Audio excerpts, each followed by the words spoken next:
नमस्कार, आप देख रहे हैं 5 की बात। मैं हूं नगमा। 5 की बात में आज शुरुआत करते हैं तलाक की बात से, क्योंकि सुप्रीम कोर्ट के 5 जजों की संविधान पीठ ने तलाक के मामले में एक बड़ा फैसला दिया है। जिन शादियों को बचाने की गुंजाइश ना हो, वहां पे आर्टिकल 142 के तहत सुप्रीम कोर्ट अपने पावर का इस्तेमाल करते हुए तुरंत प्रभाव से शादी को खत्म कर सकता है, जहां पति पत्नी दोनों की रजामंदी हो। इस मामले में इन्हें 6 महीने का इंतजार नहीं करना होगा, जैसा कि अब तक करना होता था, और ना ही फैमिली कोर्ट जाना होगा। यानी कि अब जो तलाक है वो फौरन मिल सकेगा, लेकिन इसमें कुछ शर्तें भी हैं। ये जो 5 जजों की संविधान पीठ थी, उसमें justice Sanjay Kishan Kaul, Sanjeev Khanna, justice S Oka, justice Vikram Nath और जस्टिस जे के माहेश्वरी थे। फैसले के दौरान सुप्रीम कोर्ट ने यह कहा है कि इसके लिए कई कारकों पर विचार किया जाना चाहिए। पति पत्नी शादी के बाद कितने समय साथ रहे थे, अलग रहने की अवधि 6 साल या उससे अधिक हो, एक दूसरे और उनके परिवारों के खिलाफ किए गए मुकदमे, अदालत के हस्तक्षेप या मध्यस्थता के माध्यम से प्रयास, पक्षकारों की आर्थिक और सामाजिक स्थिति कैसी है, उनकी शैक्षणिक योग्यता क्या है, अवयस्क बच्चों की कस्टडी और कल्याण का जो सवाल है, और पत्नी के लिए उचित और पर्याप्त भरण पोषण का प्रावधान और बच्चों के आर्थिक अधिकार, इन तमाम चीजों को देखा जाएगा। उसके बाद ही इस पर मामला तय किया जाएगा। सबसे पहले चलते हैं अपने सहयोगी आशीष भार्गव के पास, इस को समझने के लिए, जो आज संविधान पीठ ने एक बड़ा फैसला दिया तलाक को लेकर। आशीष, इसमें जो कुछ शर्तें भी हैं कि अब ये फौरन तलाक मिल सकेगा ऐसी शादियों में जहां पर किसी भी तरह से शादी को बचाने की गुंजाइश नहीं हो और जहां पर पति पत्नी दोनों जो है वो तलाक के लिए राजी हों। पर यह कैसे पता चलेगा कि गुंजाइश बचाने की नहीं है, और क्या क्या इसमें कंडीशंस हैं? जी देखिए, हमें पहले पूरे मामले को समझना होगा नगमा। यहाँ पर दोनों मामलों में सुप्रीम कोर्ट बेल दे सकता है। जहां पर पति पत्नी राजी हो वहां भी, और जहां एक पक्ष तलाक का राजी नहीं है वहां भी दे सकता है। ये सुप्रीम कोर्ट ने कहा कि ये उसके पास शक्ति है। वेव जो कूलिंग पीरियड है उसको वेव ऑफ करने की, उसे खत्म भी किया जा सकता है। लेकिन हमें ये समझना होगा कि क्यों सुप्रीम कोर्ट ने फैसला दिया है। एक्चुअली सुप्रीम कोर्ट में बहुत सारी ट्रांसफर पिटीशन आती थी, बहुत सालों से उनके मुकदमे चल रहे हैं। पति और पत्नी के बीच में वो अलग रह रहे हैं, वो तलाक मांग रहे हैं, लेकिन तलाक मिल नहीं रहा है। ऐसी स्थिति में सुप्रीम कोर्ट ने बहुत सारे लोगों को 142 का इस्तेमाल करके खुद तलाक दिया, ये देखते हुए कि संबंध सुधरने की गुंजाइश नहीं है। शादी एक तरीके से इमोशनली भी मृत हो चुकी है, डेड हो चुकी है। किसी तरह की गुंजाइश नहीं है कि दोनों फिर से साथ रहें। सुलह की बहुत कोशिश हो चुकी है, समझौते की बहुत कोशिशें हो चुकी हैं, तमाम चीजें हो चुकी थी, लेकिन केस उनके अटके पड़े थे, कहीं फैमिली कोर्ट में, कहीं हाई कोर्ट में, इस तरीके से चल रहे थे। तो यहाँ पर सुप्रीम कोर्ट की संविधान पीठ को यह तय करना था कि क्या फैमिली कोर्ट की बजाय खुद सुप्रीम कोर्ट भी ऐसे मामलों में तलाक दे सकता है जहां पर संबंध सुधरने की गुंजाइश ना हो, जहां पर दोबारा से शादी बनने की गुंजाइश ना हो, संबंध इतने खराब हो गए हों। तो ऐसे में सुप्रीम कोर्ट ने फैसला दिया है कि उसके पास भी अधिकार है 142 के तहत कि वो ऐसी शादियों को जहां पर संबंध सुधरने की गुंजाइश नहीं है, संबंध फिर से बनने की गुंजाइश नहीं है, वो तलाक दे सकता है, चाहे दोनों पक्ष राजी हो या ना हो। ये सुप्रीम कोर्ट ने बोला है, ये बड़ी बात है। दूसरी बात ये है कि सुप्रीम कोर्ट ने कहा है कि ये अधिकार की बात नहीं है कि कोई भी व्यक्ति सुप्रीम कोर्ट आए सीधे जनहित याचिका लेकर और कहे कि उन्हें तलाक दे दो। ये सुप्रीम कोर्ट के विवेक की बात है कि वो किसी मामले में तलाक दे या ना दे, और सुप्रीम कोर्ट को किन चीजों पे गौर करना चाहिए, विचार करना चाहिए। ये कुछ कारक डिसाइड किए हैं, जिसमें कहा गया 6 साल से कम ज्यादातर सेपरेशन हो, यानी 6 साल से ज्यादा पति और पत्नी आपस में अलग रह रहे हों, उनके बीच में किस तरह की मुकदमेबाजी एक दूसरे के खिलाफ की गई है, रिकाउंसलिंग की, सुलह की, समझौते की कितनी कोशिश की गई है अदालत के द्वारा या मध्यस्थता के द्वारा। इसके साथ साथ उनकी आर्थिक स्थिति और शैक्षणिक स्थिति क्या है, भरण पोषण पत्नी को देने की बात है, नाबालिग जो बच्चे हैं उनकी कस्टडी किसको दी जाए, कौन रखेगा, उनका भरण पोषण कैसे होगा, उनके आर्थिक अधिकार क्या होंगे, ये तमाम चीजें देखने के बाद ही सुप्रीम कोर्ट ऐसे मामलों में विचार करे, तुरंत ऑटोमेटिकली किसी को तलाक ना दे। तो हमें यह समझना है कि यहाँ पर क्यों सुप्रीम कोर्ट ने फैसला किया। सुप्रीम कोर्ट ने फैसला इसलिए किया है, सालों सालों तक मामले लटके रहते हैं फैमिली कोर्ट में, क्योंकि कभी एक पक्ष तैयार नहीं होता, कभी कोई दांव पेच खेला जाता है, कभी कुछ हो जाता है, तो वो लंबे समय तक। अभी पिछले हफ्ते एक सुप्रीम कोर्ट ने एक ऐसे जोड़े को तलाक दिया, पति पत्नी को, जो 25 साल से कानूनी लड़ाई लड़ रहे थे और दोनों अलग रह रहे थे। तो सुप्रीम कोर्ट ने माना कि इन दोनों को तलाक ना देना विवाह इनका भंग न करना, शादी को भंग न करना एक तरह की क्रूरता होगा। तो यहाँ पर सुप्रीम कोर्ट ने एक लक्ष्मण रेखा तय की है कि सुप्रीम कोर्ट भी तलाक दे सकता है अगर इन ये ऐसे कारक हों। तो फैमिली कोर्ट तो जाना ही होगा, लेकिन सुप्रीम कोर्ट ने यह भी कहा है कि सीधे नहीं आ सकते, यानी जनहित याचिका के तौर पर सुप्रीम कोर्ट सीधे नहीं आ सकते, ट्रांसफर पिटीशन लेकर आ सकते हैं, हाई कोर्ट के फैसले के खिलाफ आ सकते हैं, इस तरह से आ सकते हैं। बिल्कुल जी, बिल्कुल बिल्कुल, बहुत आपने अच्छी तरह से ये समझाया कि कैसे आप सीधे जनहित याचिका लेकर नहीं पहुंच जाए सुप्रीम कोर्ट। आपको पहले अगर हाई कोर्ट का फैसला है उसके खिलाफ सुप्रीम कोर्ट आप आ सकते हैं, तो एक अवधि भी होनी चाहिए। ऐसा नहीं कि PIL के थ्रू जो जनहित याचिकाएं हैं उसके जरिए लोग सीधे सीधे सुप्रीम कोर्ट में डिवोर्स के लिए आ जाएं। आशीष भार्गव, धन्यवाद आपका इस पर चर्चा करने के लिए, जानकारी देने के लिए। हमारे साथ यहाँ स्टूडियो में भी एक मेहमानों का पैनल मौजूद है, जिसमें हमारे साथ जुड़ रही हैं रंजना कुमारी जो डायरेक्टर हैं CSR की, अश्विनी दुबे वकील सुप्रीम कोर्ट और सीमा समृद्धि वकील सुप्रीम कोर्ट। अश्विनी दुबे और सीमा समृद्धि, सबसे पहले आप दोनों की प्रतिक्रिया, आपकी टिप्पणी।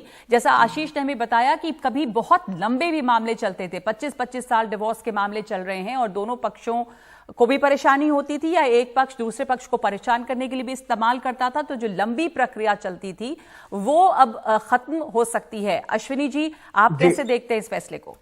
बहुत ही लैंडमार्क और फार रीचिंग इम्पैक्ट होगा इस जजमेंट का। बहुत लैंडमार्क जजमेंट है, सिग्निफिकेंट है। सिग्निफिकेंट इसलिए है कि जब संबंध नहीं जुड़ रहे और किसी भी कानूनी प्रक्रिया के मुताबिक भी अगर उनको जुड़ने की कोई आसार नहीं दिख रहा और लंबे समय से अदालतों में कानूनी प्रक्रिया चल रही है, ऐसे केसेस में सुप्रीम कोर्ट ने कहा कि अगर हमारे सामने कोई मैटर पेंडिंग होता है तो उस केस में जो इरिट्रीवेबल ब्रेकडाउन ऑफ मैरिज, इसमें साथ रहना संभव नहीं है, तो सुप्रीम कोर्ट आर्टिकल 142 जो सुप्रीम कोर्ट का संवैधानिक अधिकार है संपूर्ण निर्णय का, उसमें डिसीजन लेकर के और इस मामले को खत्म कर सकता है। तो मैं समझता हूं कि सालों साल जो लंबित प्रक्रिया है या जो ट्रायल कोर्ट के सामने, मैंने फैमिली कोर्ट के सामने हिंदू मैरिज एक्ट के तहत पिटीशन फाइल करनी पड़ती, तो अब अगर ऐसा लगता है कि सुप्रीम कोर्ट में ट्रांसफर पिटीशन है, कोई और ऐसा मैट्रिमोनियल डिस्प्यूट है जिसमें लगता है कि दोनों हस्बैंड वाइफ साथ नहीं रह सकते, तो सुप्रीम कोर्ट उसमें डिसीजन लेते हैं। बहुत ही इसका इम्पैक्ट पॉजिटिव होगा। जी, लैंडमार्क जजमेंट आपने इसे कहा है, सीमा समृद्धि, लैंडमार्क जजमेंट आप भी मानती हैं, और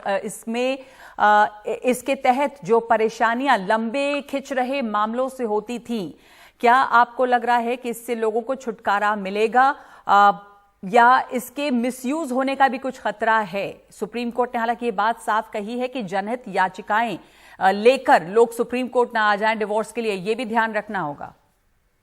लेकिन मैम देखिए, नो डाउट कि एक लैंडमार्क जजमेंट है, लेकिन ऐसा भी पॉसिबल है कि जो भी ट्रायल कोर्ट है, फैमिली कोर्ट है, और पर्सन उसमें इनिशिएटिव ले और जस्ट उसको पेंडिंग दिखा करके वो सुप्रीम कोर्ट जा सकते हैं ट्रांसफर के लिए, तो वो प्रोसेस वो 1-2 महीने में भी कर सकते हैं, राइट। तो इन सारी चीजों पे अगर जजमेंट आगे फर्दर इसमें अगर रिजर्व रखा है, तो मुझे लगता है कि कुछ चीजों को सोचने की जरूरत है, क्योंकि अभी मैम क्या है, 2 चीजें हैं। हमारी कंट्री जो है एक ट्रांजिशन फेज से गुजर रही है, जहां पर एक तरफ लोगों की इंडिपेंडेंसी, उनके अपने राइट्स, और दूसरी तरफ स्ट्रक्चर, और जहां पर की फीमेल बहुत ज्यादा सफर कर रही है।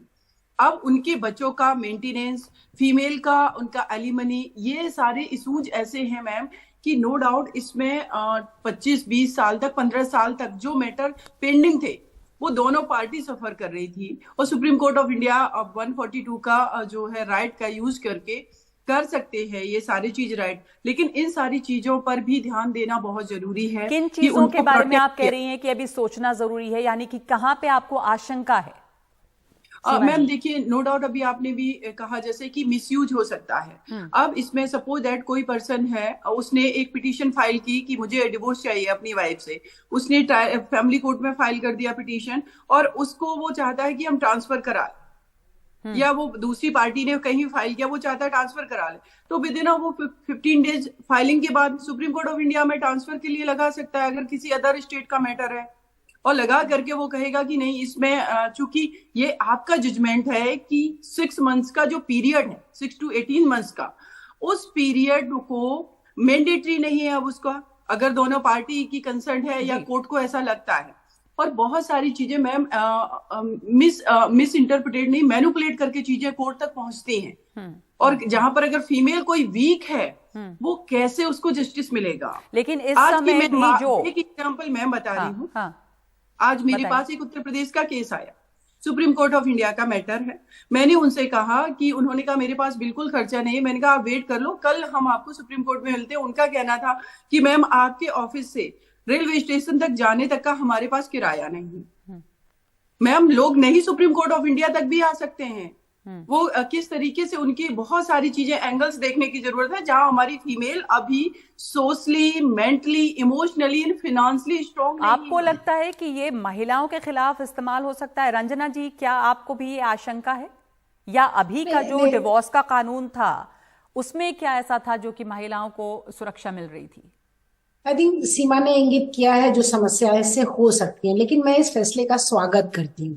उसके पीछे दो कारण है। जब अगर मैरिज इरिट्रीवेबल है, मतलब ये कि उसमें कोई समझौता की संभावना बिल्कुल नहीं है, फिर क्या होता है कि एक पार्टी लेके बैठी रहती है। और ज्यादातर ये गरीब लोगों के बीच का मामला नहीं है जो 25-25 साल तक चलता है।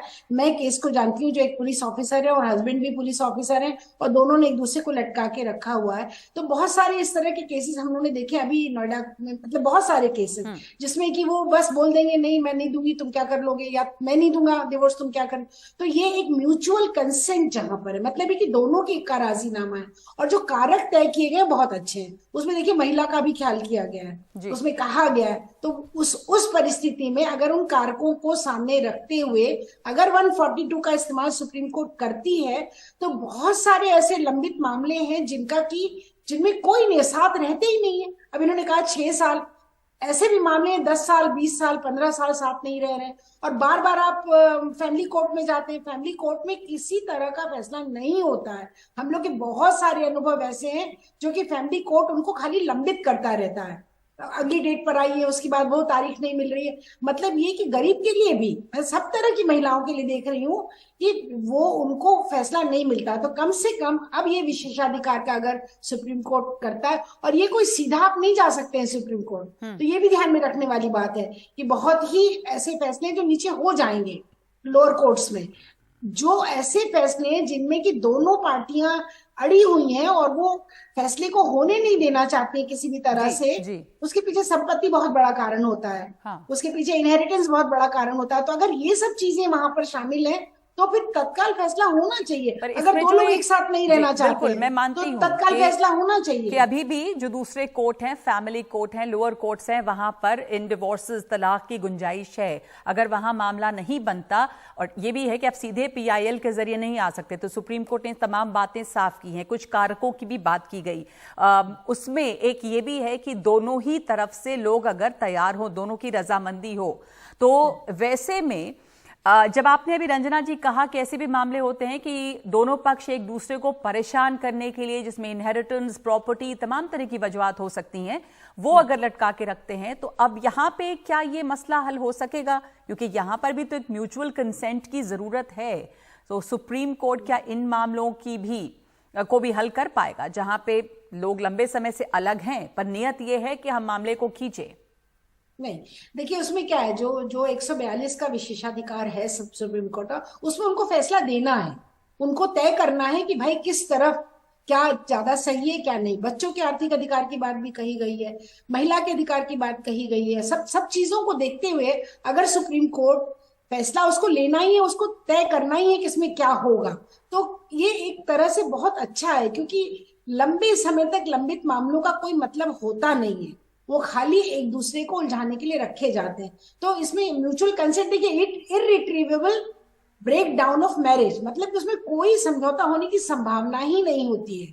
दोनों लोगों ने तय कर लिया कि म्यूचुअल कंसेंट से जा रहे, तभी तो लोअर कोर्ट में गए थे ना। तो वही मामला तो सुप्रीम कोर्ट तक आएगा, जो irretrievable break down of marriage है, तो उसमें तो फैसला होगा ही होगा। उसमें तो ये नहीं कहने की बात है कि नहीं वो तो म्यूचुअल कंसेंट के लिए सुप्रीम कोर्ट ढूंढेगा। आप तो गए ही कोर्ट उसी बात को लेकर हैं, लेकिन एक पार्टी उसमें से बदल गई, उसने कहा हम तो देंगे ही नहीं, अब तो हमारा क्या बिगाड़ लोगे, आप बिगाड़ लोगी।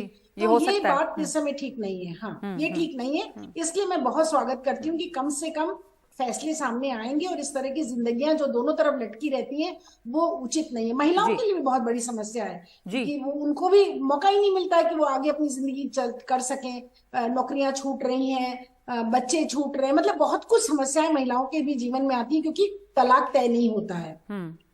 अश्विनी जी, जो अभी मौजूदा कानून है तलाक को लेकर और अब जो इसमें सुप्रीम कोर्ट ने कहा है, जिसके तहत कई सारी बातें हैं जो अच्छी हैं, बहुत सारे मामले लटके हुए हैं, वो जल्दी सुलझाए जा सकते हैं। इन दोनों को आप अगर उनकी तुलना करें तो क्या वो पॉइंट्स हैं जो आप हमें समझाना चाहेंगे कि ये पहले इसमें ये कमी थी और ये बेहतर हो रहा है अब? अश्विनी जी। नगमा जी, भारत के संविधान के अनुच्छेद 142 में सुप्रीम कोर्ट अपने विशेषाधिकार का प्रयोग समय समय पर कंप्लीट जस्टिस करने के लिए करते रहे। अब एक जो कोडिफाइड लॉ है भारत में, जो हिंदू मैरिज एक्ट है, हिंदू मैरिज एक्ट में डाइवोर्स की एक प्रक्रिया दी गई है, यानी आपको फैमिली कोर्ट के सामने ही जो भी कारण है उनको लेकर के डाइवोर्स पिटीशन फाइल करनी पड़ेगी। सपोज कि ट्रायल कोर्ट या फैमिली कोर्ट डाइवोर्स के फेवर में नहीं होता, वो हाई कोर्ट जाते हैं, हाई कोर्ट भी नहीं होता, वो सुप्रीम कोर्ट आते हैं। इस सब में मान लीजिए 15 सालों का पीरियड निकल गया और डाइवोर्स कहीं से फाइनली जो है एक पार्टी दूसरी पार्टी चैलेंज करती है, तो सुप्रीम कोर्ट वो टेस्ट डिसाइड करेगा कि क्या रिश्ते इतने बिगड़ गए हैं कि इनका पटरी पर आना संभव नहीं है, और इसलिए हमें अपने विवेकाधिकार का प्रयोग करते हुए इसमें डिसीजन देना चाहिए, क्योंकि असल फैसला तो फैमिली कोर्ट से शुरू हुआ, पहला। दूसरा, भारत के संविधान के अनुच्छेद 142 में, जैसे रंजना जी ने बिल्कुल कहा कि आपसी सहमति की भी जरूरत है, लेकिन आपसी सहमति के साथ इरिट्रेबल जो ब्रेकडाउन ऑफ मैरिज है, उसका मतलब ही है कि लंबे समय से दोनों एक दूसरे के साथ नहीं रह रहे हैं, लेकिन कानूनी प्रक्रिया में उलझे हुए हैं। एक पक्ष तलाक देना नहीं चाहता, दूसरा पक्ष तलाक लेना चाहता है। मिक्स्ड जजमेंट है, एक कोर्ट की जजमेंट फेवर में है, एक कोर्ट की जजमेंट हस्बैंड के फेवर में, एक कोर्ट की जजमेंट वाइफ के फेवर में। तो उन टेस्ट को डिसाइड करने के सुप्रीम कोर्ट ने हमारी खुद की भी पावर है, डिस्पाइट द फैक्ट कि इसके लिए फैमिली कोर्ट के पास अलग पावर है और आप हमारे पास अपीलेट जुरिस्डिक्शन के थ्रू आते, पहले। दूसरा, जब हस्बैंड और वाइफ के बीच में डिस्प्यूट होता है और दो अलग अलग राज्यों में कोई मुकदमा पेंडिंग होता है, तो एक पार्टी दूसरी पार्टी के साथ उस मैटर को अपने राज्य में ट्रांसफर करवाने के लिए अपनी जिस डिस्ट्रिक्ट कोर्ट में पिटीशन फाइल थी, मोस्टली विमेन फाइल करती हैं। तो सुप्रीम कोर्ट के सामने यह भी लगता है कि इस लंबी प्रक्रिया को हम देखें या यहीं पर हम तमाम मेंटेनेंस को डिसाइड कर दें। बच्चे हैं तो उनकी एलिमनी, बच्चों के उसको कॉम्पनसेशन को डिसाइड कर दें, एलिमनी डिसाइड कर दो। यही एग्रीमेंट बना करके भारत के संविधान के अनुच्छेद 142 का विशेषाधिकार प्रयोग करते हुए इन दोनों की शादी को हम जो है नल एंड वाइड डिक्लेयर कर दें।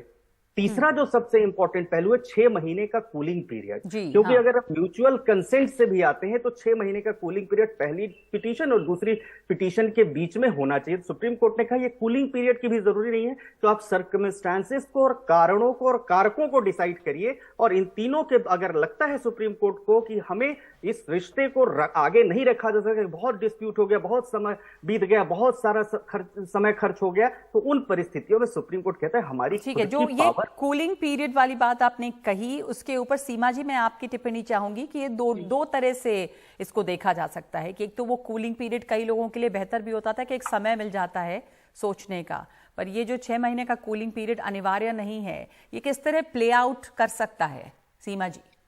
मैम, नो डाउट कि अगेन मैं कहूंगी कि जजमेंट नो डाउट बहुत अच्छा है, लेकिन एक चीज ये है कि बहुत सारी मैरिजेज ऐसी हैं कि जब कूलिंग पीरियड 6 मंथ का टाइम है और उसमें मेडिएशन में मैटर गया, फर्स्ट मोशन के बाद बहुत सारी पिटीशन जो है विड्रॉ कर ली जाती है, और उसमें अगर काउंसलिंग प्रॉपर हो गई तो वो मैरिज को वो नहीं डिवोर्स में नहीं कन्वर्ट होती है और वो मैरिज कंटिन्यू होती है। अब ये कूलिंग पीरियड भी कंपलसरी नहीं है, सडनली एक दूसरे का फाइट हुआ हस्बैंड वाइफ का बहुत, और उन दोनों ने डिसाइड किया मुझे एक दूसरे के साथ नहीं रहना है, 2 या 1 जो भी बेबी है उनके बच्चे हैं, अब उनकी फिर कस्टडी की फाइट, प्रॉपर्टी राइट की फाइट, अदर जो बहुत सारी एलिमनी की फाइट, बच्चों की कस्टडी, इन सारी चीजों की। अगर सुप्रीम कोर्ट ऑफ इंडिया 142 का यूज करते हुए इन सारी चीजों का इतने शॉर्ट टाइम में अगर डिसीजन दे सकते हैं और दोनों पार्टी के बच्चों के सबके राइट को अगर वो प्रोटेक्ट करते हुए कर रहे हैं, तो डेफिनेटली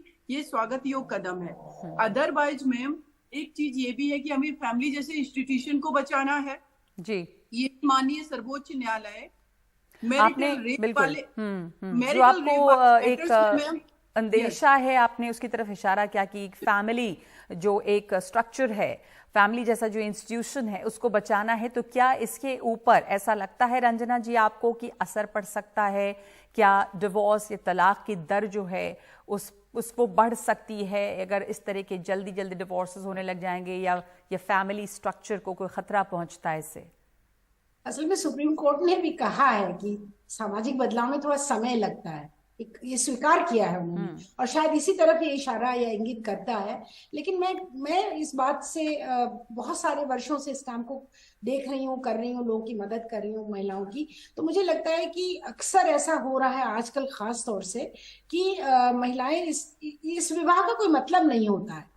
जहां इतनी ज्यादा आपस में वैमनस्यता हो जाती है, इतनी ज्यादा आपस में लड़ाई झगड़े हो जाते हैं, तो क्या होता है कि अक्सर और लड़की को परिवार वाले भी और जो काउंसलिंग वाले लोग हैं फैमिली कोर्ट के, वो लड़की को ही फोर्स करते हैं कि जाओ किसी तरह रहो, एडजस्ट हो जाएगा किसी तरह से, धीरे धीरे एडजस्ट। तो ये एडजस्ट वाली शादी का कोई परिवार का मतलब ही नहीं होता है। तो जो परिवार है वो तो एक म्यूचुअल रिस्पेक्ट से, अंडरस्टैंडिंग से, कोऑपरेशन से, इंटरडिपेंडेंस और लव से चलता है। अगर उसमें ये सब चीजें नहीं बची हैं तो सिर्फ परिवार को बचाने का कोई मतलब नहीं है ना।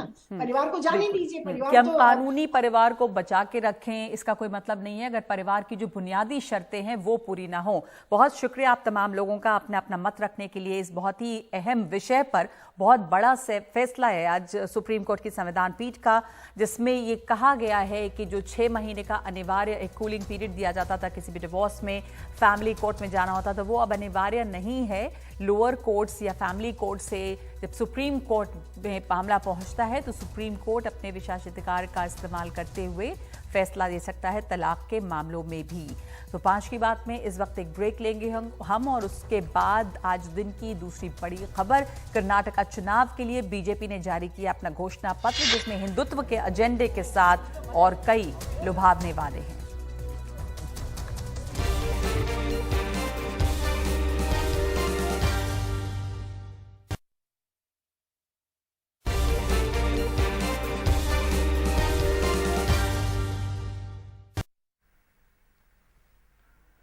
कर्नाटका के बेंगलुरु में बीजेपी ने अपना चुनावी घोषणा पत्र जारी कर दिया है। अध्यक्ष जेपी नड्डा ने जनता की आवाज नाम का घोषणा पत्र जारी किया है। इस कार्यक्रम में मुख्यमंत्री बोम्मई बीएस येदियुरप्पा मौजूद रहे और घोषणा पत्र जारी करने से पहले बीजेपी ने जनता से सुझाव भी मांगे थे। एक नजर डालते हैं कि इस घोषणा पत्र की जो मुख्य बातें हैं वो क्या हैं। तो इस घोषणा पत्र में एक सबसे बड़ी बात या वादा जो बीजेपी ने किया है वो है समान नागरिक संहिता यानी यूनिफॉर्म सिविल कोड। इसे लागू करने के लिए उच्च स्तरीय समिति बनेगी। कर्नाटका में एनआरसी लागू होगा। अवैध शरणार्थियों को डिपोर्ट करेंगे। तो चुनाव में कई राज्यों में बीजेपी के ये मुद्दे रहे हैं जो कर्नाटका में भी होंगे।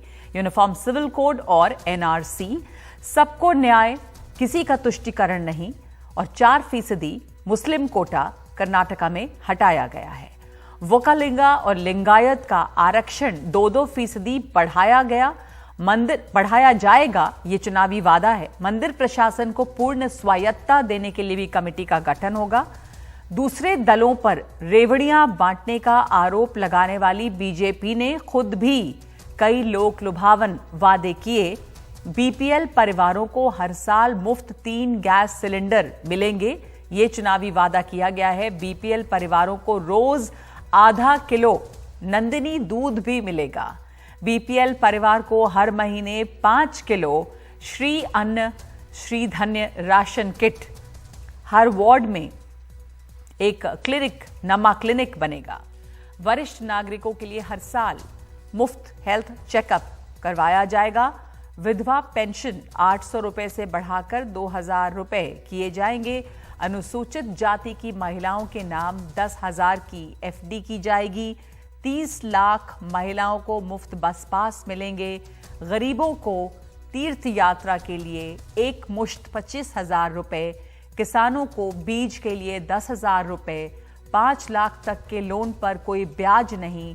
10,000 युवाओं को अग्निवीर के लिए मुफ्त कोचिंग। हर ग्राम पंचायत में स्टार्टअप के लिए एक युवा को 10 लाख तक मिलेंगे और हर वार्ड में अटल आहार केंद्र बनेंगे। 10 लाख बेघर लोगों को मकान दिया जाएगा। शहरी गरीबों के लिए 5 लाख घर बनेंगे। ये है चुनावी घोषणा पत्र। तो इसमें तमाम वादे हैं, बहुत सारी वेलफेयर स्कीम्स इसमें मौजूद हैं। We have got double engine. There is a trouble engine. We are there for development. They are for the reverse gear. We are there to give the pace to the development. They are there to put brakes to the development. That we have to understand.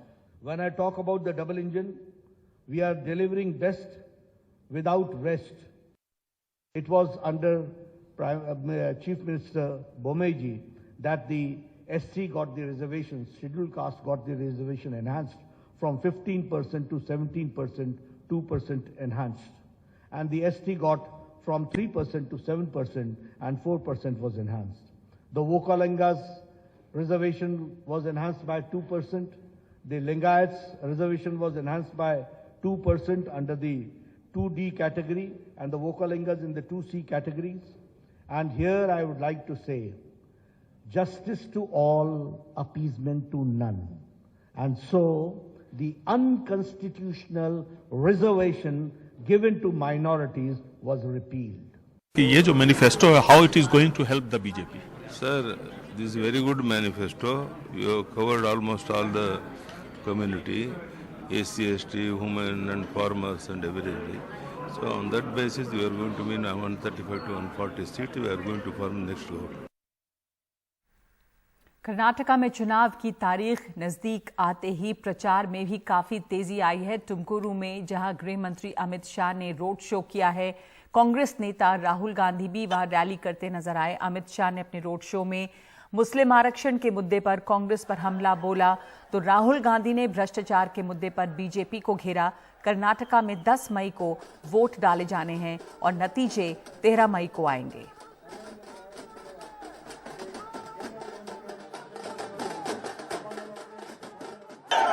Karnataka के लिए ढेर सारा काम किया है।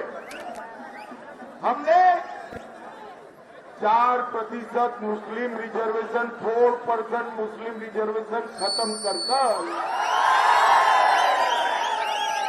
वोकलिगा, Lingayat, SC और SC का reservation बढ़ाया है। अगर कांग्रेस पार्टी आई तो ये सारा रिजर्वेशन लेकर फिर से मुस्लिम रिजर्वेशन लाएगी। मुझे बताओ, आप 4% मुस्लिम रिजर्वेशन चाहते हो क्या? जरा जोर से बोलो, चाहते हो क्या? पिछले चुनाव में आपने बीजेपी की सरकार नहीं चुनी थी। बीजेपी ने एमएलएज को पैसा देकर लोकतंत्र को नष्ट करके कर्नाटक में सरकार चोरी की थी। और पिछले 3 सालों से आप देख रहे हो कि बीजेपी ने कर्नाटक में सिर्फ भ्रष्टाचार किया और कर्नाटक की जनता ने बीजेपी की सरकार को 40% की सरकार कहा है। मतलब जो भी ये काम करते हैं, छोटा से छोटा काम हो, बड़ा काम हो, कर्नाटक की जनता से 40% कमीशन चोरी करते हैं। एनडीटीवी इंडिया लेकर आ रहा है अपनी नई पेशकश पब्लिक ओपिनियन, जिसमें हम ये बताएंगे कि वक्त वक्त पर अलग अलग मुद्दों पर जनता क्या सोचती है। पब्लिक ओपिनियन की पहली किस्त में हम लोक नीति CSDS के साथ मिलकर कर्नाटका के वोटरों का मूड समझने की कोशिश कर रहे हैं। इस सर्वे के नतीजे आप देख सकते हैं आज रात 9 बजे एनडीटीवी इंडिया और ndtv.in पर लाइव। कर्नाटका में 224 विधानसभा सीटों के लिए 10 मई को चुनाव होने हैं और परिणाम 13 मई को आएंगे। इससे पहले हमने इस सर्वे के जरिए ये जानने की कोशिश की है कि आखिर वोटर के मन में क्या है।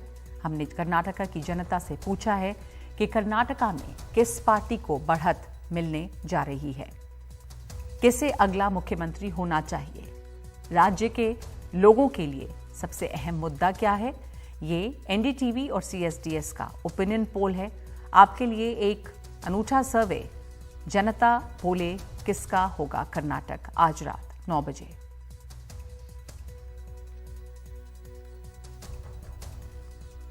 तो आज की बात में इस वक्त एक ब्रेक ले रहे हैं।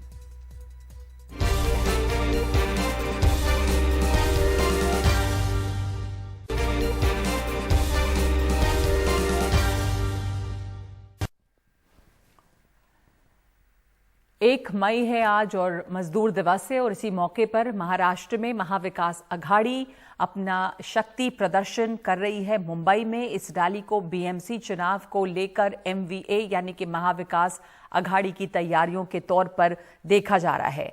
राज्य में अजित पवार को लेकर चल रही तमाम अटकलों के बीच इस रैली को काफी अहम माना जा रहा है। एमवीए ने इसे वज्रमूठ रैली का नाम दिया है, जो मुंबई के बांद्रा कुर्ला कॉम्प्लेक्स में आयोजित की जा रही है। गठबंधन का कहना है कि ये रैली देश में संविधान की रक्षा के लिए की जा रही है। हमारे साथ सोहित मिश्रा जुड़ रहे हैं। तो सोहित, इस रैली का मकसद क्या है? संविधान की रक्षा की भी बात की जा रही है, इसे वज्रमूठ रैली का नाम दिया गया है, क्या इसका मतलब और इसका पॉलिटिकल पर्पस? इससे कहा जा रहा है कि जो चुनाव है बीएमसी के, उसके लिए ये बहुत अहम है और एक तरह से इस रैली को उसी की तैयारी के तौर पर भी देखा जा रहा है। तो इसकी अहमियत क्या है, इसकी राजनीतिक मायने क्या हैं? जी बिल्कुल, देखिए, एक में आज जिस तरह से आपने कहा, आज लेबर डे तो है ही, आज महाराष्ट्र दिवस भी है।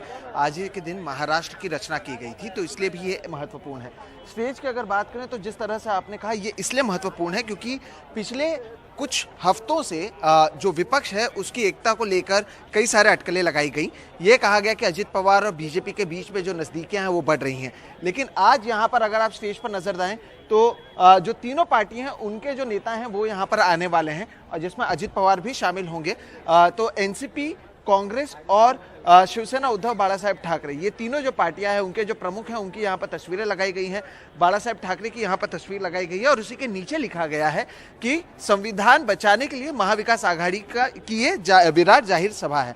और जो प्रोमो भी जाहिर किया गया था वो भी इसी के लिए किया गया था। अब इस रैली के जरिए 2-3 चीजें की जा रही हैं। एक तो जो विपक्ष को लेकर अटकलें उठ रही हैं उसे खत्म करने की कोशिश की जा रही है। अजित पवार भी मौजूद होंगे, ये बताने की कोशिश होगी कि महाविकास आघाड़ी में सब कुछ ठीक है।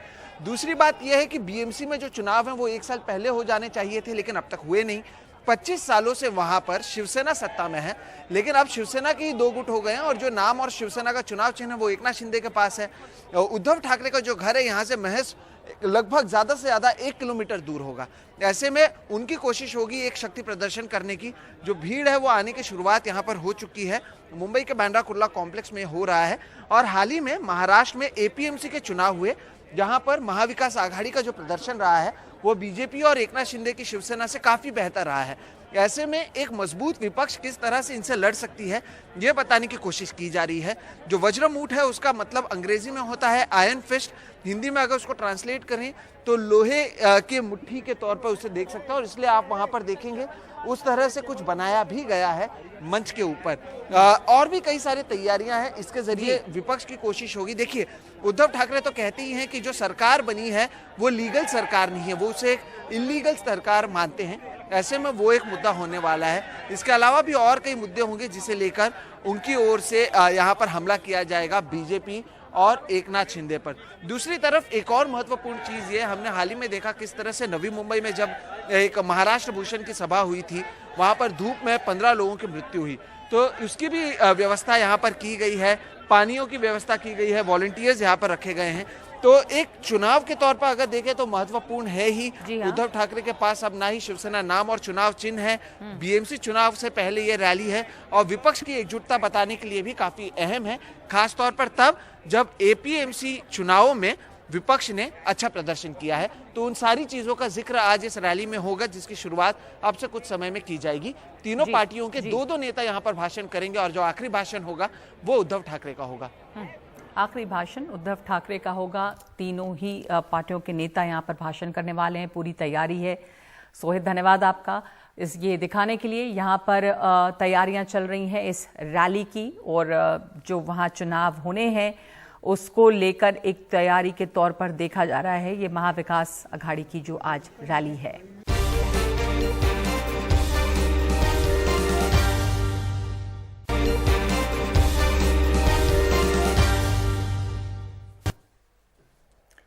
दिल्ली के जंतर मंतर पर कुश्ती संघ के अध्यक्ष बृजभूषण शरण सिंह पर एफआईआर होने के बाद भी पहलवानों का धरना जारी है। आज धरना स्थल पर कांग्रेस नेता नवजोत सिंह सिद्धू भी पहुंचे और उन्होंने प्रदर्शनकारी पहलवानों से बात की। प्रदर्शन कर रहे पहलवानों का कहना है कि जब तक बृजभूषण सिंह की गिरफ्तारी नहीं हो जाती उनका धरना जारी रहेगा। साथ ही सुप्रीम कोर्ट के निर्देश पर दिल्ली पुलिस ने केस दर्ज कराने वाली 7 महिला पहलवानों को सुरक्षा दी है। इन पहलवानों के संपर्क में दिल्ली पुलिस है और वो जल्द बयान दर्ज कर सकती है। बृजभूषण शरण सिंह ने प्रदर्शनकारी पहलवानों के प्रदर्शन को एक राजनीतिक साजिश बताते हुए कहा है कि ये सब एक परिवार और एक ही अखाड़े के पहलवानों का धरना है और इसके पीछे कांग्रेस नेता दीपेंद्र हुड्डा का हाथ है।